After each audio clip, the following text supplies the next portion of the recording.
beza bila anda menabung di account Gap secara konsisten setiap bulan dengan menabung setiap bulan di bank dan kemudian keluarkan duit tersebut dan beli emas dengan hasil tabungan di bank? Tabungan di account Gap atau Gold Accumulation Program adalah dalam gram emas.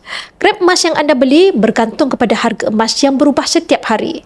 Bermakna, walaupun anda menabung secara konsisten RM100 sebulan, gram yang dibeli berbeza untuk setiap kali belian. Walaupun harga emas ada naik dan turun dalam masa pendek, sejarah harga emas selama 20 tahun menunjukkan harga emas naik secara purata 10% setahun. Dan apabila anda menabung secara konsisten setiap bulan, anda dapat puratakan kos harga emas yang anda beli yang semestinya lebih rendah dari harga semasa.